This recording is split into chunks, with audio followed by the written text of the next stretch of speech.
Hola amigos y amigas de Buenas Noticias TV, muy bienvenidos. La presencia del protestantismo en España tiene años oscuros, marcados por la intolerancia y la represión de un movimiento que estaba en pleno apogeo en Europa.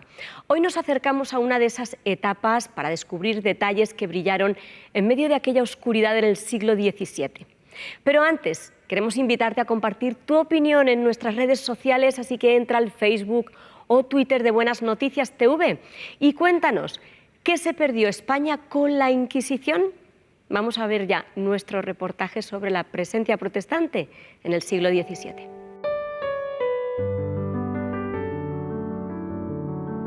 En 1556, Felipe II recibe el título de rey de España.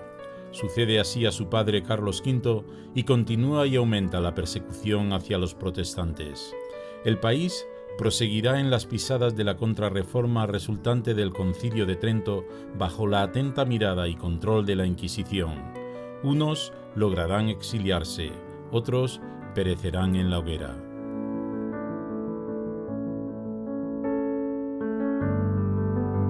Sospechaba de todo cuanto ocurría alrededor, por eso tenía muchísimos agentes. Se calcula que en España podía haber perfectamente 30.000 agentes al servicio de la Inquisición que vigilaban, como digo, todo lo que ocurría en torno al hecho religioso. Claro, no solamente la Inquisición vigilaba, sino que en su papel de defensora de la ortodoxia actuaba de facto, de hecho. El siglo XVII amanece entre la uniformidad y la intransigencia. Habían desaparecido ya los círculos protestantes de la centuria precedente. Aún así, no habían extinguido las ideas reformadas y su eco había seguido en las últimas décadas del XVI. El primer mártir se remontaba a 1523. Las víctimas procedían de toda la geografía nacional. A partir del año 59-60, los grandes procesos inquisitoriales de Sevilla y Valladolid hicieron que la Inquisición pusiera aún más el punto de mira hacia los protestantes. De hecho, en la segunda mitad del siglo XVI, la mayoría de víctimas, o un gran número de víctimas de esos autos de fe y de los que acabaron en la hoguera fueron protestantes, y también hubo un mayor control aún sobre los libros, sobre las imprentas. Todo eso dificultó muchísimo la llegada de libros, pero eso no significó que no hubiera intentos. Es verdad que no tenemos toda la documentación producida por los 17 tribunales de distrito, pero sí se han podido examinar unos 14 o 15 y se han podido establecer con nombres y apellidos a 2.000 protestantes procesados en España del siglo XVI. Con el país cerrado, los compatriotas en el exterior y los comerciantes extranjeros buscan imprimir e introducir la Biblia en castellano, libros y folletos evangélicos.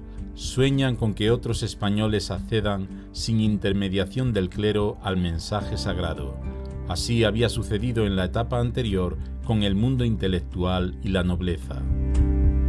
Estos tratados intentaban ser introducidos de la forma más disimulada posible, aunque la Inquisición estaba muy atenta a lo que estaba ocurriendo en ese sentido, y muchos de estos tratados fueron localizados y destruidos. Pero sí, la idea que tenían era hacer llegar estos escritos a la clase intelectual española o a la nobleza, que eran las personas que podían leer y que tenían los recursos para adquirir este tipo de materiales, y concienciarles de la necesidad de una reforma en España. Aparte de la censura de obras y la tortura y muerte de los heterodoxos, la Inquisición y el Estado impedían el acudir a universidades de países no católicos. También se vigilaba allí a los expatriados disidentes para intentar capturarlos y devolverlos a España. Pero el esfuerzo de los protestantes iniciales dejaría un legado, a pesar de la opresión.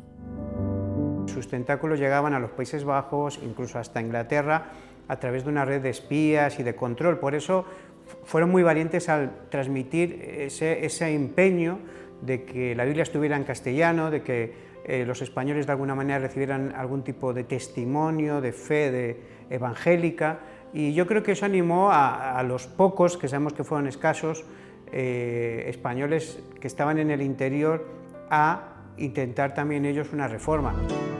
La Biblioteca Nacional conserva hoy diversas huellas originales de aquel siglo XVII. La Biblia se convertiría en el emblema de esa constante labor editorial, ya no en latín, sino en una lengua comprensible para los españoles. En 1602, Cipriano de Valera publica en Ámsterdam su revisión de la traducción previa de Casiodoro de Reina. Esa Biblia se va a publicar en el formato del Nuevo Testamento en 1625 en la misma ciudad, y al comienzo del siglo XVIII se va a hacer una nueva edición en Ámsterdam. En ese tiempo, el alemán Juan de Aventrot, que reside sobre todo en Canarias, traduce el influyente catecismo de Heidelberg. A la vez, al igual que otros protestantes, envía cartas masivas al país, una al rey Felipe IV, donde le expone los motivos para una reforma religiosa y la necesidad de otorgar derechos. Él mismo la traerá a la península. Pedía libertad de conciencia para Flandes, territorio español en Europa, y para España. Claro, evidentemente su acción tan arriesgada le valió que fuese capturado, entregado a la Inquisición y finalmente condenado y ejecutado en Toledo en un auto de fe. Pero Juan de Aventrop fue de esas personas que estaba convencido que la letra impresa podía producir los cambios que tanto necesitaba nuestro país. Fernando de Tejeda, en 1623, con su libro El Carrascón, denunciaría la ausencia de libertad en España. Como él, distintos frailes y monjes autóctonos, al poder acceder a textos religiosos, aceptarían la reforma. Huirían a Europa, la mayoría a Inglaterra. Allí, integrados en la Iglesia anglicana, escriben y traducen obras para mandarlas a su tierra. Fue escasísimo, de todas formas, el número de monjes, de frailes que dieron este paso, porque no era solo romper con la Iglesia Católica, era tener que vivir en el exilio, en el extranjero, dejar para siempre a su familia y ser una apátrida y una persona casi un apestado, ¿no?, en la sociedad española al momento. No podían quedarse aquí. Cualquier persona, cualquier ciudadano podía informar a la Inquisición de actividades sospechosas de algún vecino, de algún conocido, y esto significaba que la persona pues, era arrestada, era encarcelada, era sometida a tortura y a proceso judicial que terminaba frecuentemente en un auto de fe, donde se podían pronunciar diferentes penas o castigos.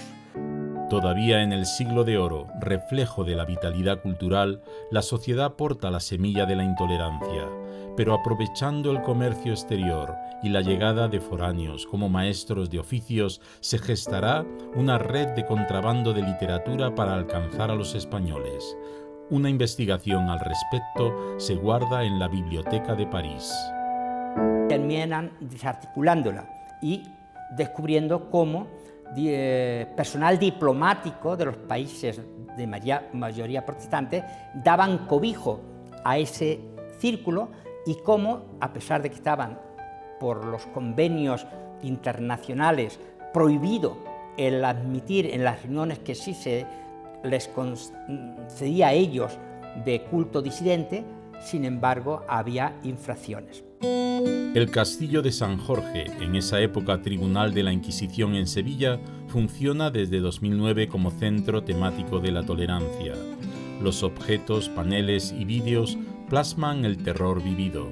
A partir del propio siglo XVI, disidentes como Casiodoro de Reina o Antonio del Corro defenderían la libertad de expresión a nivel internacional.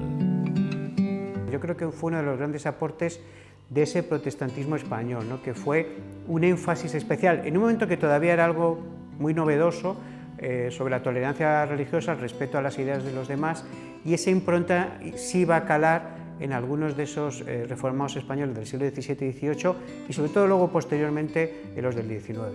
Luego hay otra parte de la literatura que producen, alguna todavía se conserva en latín, que fue un idioma al que se acudió porque era más universal, pero también en francés, en alemán y en inglés. Y esa literatura venía. La Reforma protestante, que nace en 1517 en Alemania gracias a Martín Lutero, se iba desarrollando en el centro y norte de Europa. Deseaba la renovación moral de la Iglesia y volver a la autoridad espiritual única de la Biblia, pero no permeaba en España. Paso a paso, el siglo XVII avanza y con el fluir del tiempo no se genera una apertura doctrinal. Quedó sumido, como dije, en la superstición y en la ignorancia, sobre todo en el momento en que se priva al pueblo español del acceso a la Biblia en su propia lengua, algo que en otros países, sin embargo, fue justamente lo contrario. O sea, la Biblia produjo un crecimiento, un avivamiento espiritual e intelectual en muchas personas cuando pudieron leerla en su propia lengua, y sin embargo el pueblo de España se vio privado de esta oportunidad.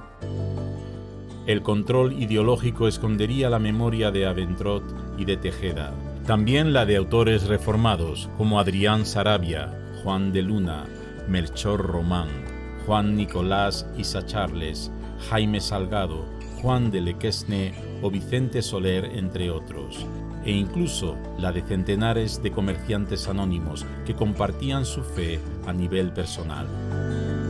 Solo en cuanto decían una palabra en contra de la Iglesia o sus ideas se sospechaban que eran o podían ser luteranas, sufrían procesos inquisitoriales muy graves, o sea que era muy difícil que llegara esa publicidad, esa propaganda protestante a España, y el intento mayor pues fue el de las ediciones de la Biblia, que de alguna manera buscaban que llegara la palabra de Dios al país, ¿no? Curiosamente, en los índices de libros prohibidos, a los autores protestantes del 16 y también del 17 y del 18 se les considera autores de primera clase. Esto no es una calificación por el valor literario, sino aludía a su peligrosidad. Y ahí, a veces, lo único que ha quedado es su nombre y el título de su obra. Entonces, acaba el apogeo nacional en las artes, el analfabetismo lastra a la sociedad y las distintas batallas internacionales, crisis económicas y epidemias de finales de siglo cercenan la prosperidad del pasado. España se dirigía además a la Guerra de Sucesión, que daría paso a la dinastía de los Borbones. Los protestantes continuarán buscando sin descanso, a pesar de su fragilidad, la manera de llevar su fe a sus conciudadanos. Como hemos visto, fue una época difícil para los protestantes españoles. José Pablo, ¿volveremos alguna vez a la intolerancia de aquellos años? No me asustes, ¿estás preocupada por algo? Hombre, ahora mismo pues no, pero dice la Biblia que al final de los tiempos aumentará la persecución contra los fieles a Jesucristo. Pues sí, la verdad es que llevas razón. Cuando Jesús habló sobre el final de los tiempos, advirtió que aumentaría la persecución contra los cristianos. Y hoy eso parece imposible en España, en Europa y en Occidente. Pero desgraciadamente, todavía el 61% de la población mundial vive en países donde no se respeta la libertad religiosa. Es decir, más de la mitad de la población del mundo vive sin libertad. Además, en todo el mundo están creciendo los radicalismos y las ideologías que ven a los cristianos coherentes como fanáticos intolerantes. Y por eso es lo que decías, Beni, que mencionó el Señor Jesús. Dice el Evangelio: os entregarán para ser maltratados y os matarán, y todo el mundo os odiará por causa mía. Entonces muchos perderán su fe y se odiarán y traicionarán unos a otros. Parece mentira que el mundo pueda cambiar tanto y llegar a una situación como la que describió Jesús, pero acabamos de vivir cambios radicales con la pandemia que nadie hubiera imaginado meses atrás. No obstante, pase lo que pase en el futuro, que nos pille en el presente anunciando la paz, el amor al prójimo y el perdón de los pecados, como agentes de reconciliación y mensajeros de la libertad. Queremos animarte a leer la Biblia y gracias a la labor de las iglesias evangélicas y a la generosidad de la Sociedad Bíblica de España podemos regalarte este Nuevo Testamento. Si todavía no lo tienes, llámanos ahora al teléfono 91-743-4400 y te lo enviaremos gratis. Y para todos los que formáis parte del Club de Amigos, en esta ocasión vamos a sortear este libro titulado Formar para Transformar, un libro escrito por Edith Vilamayó, que nos llega gracias a la generosidad de la editorial Andamio. Muchas gracias por vuestra atención en este día y no lo olvides, tú vales mucho para Dios.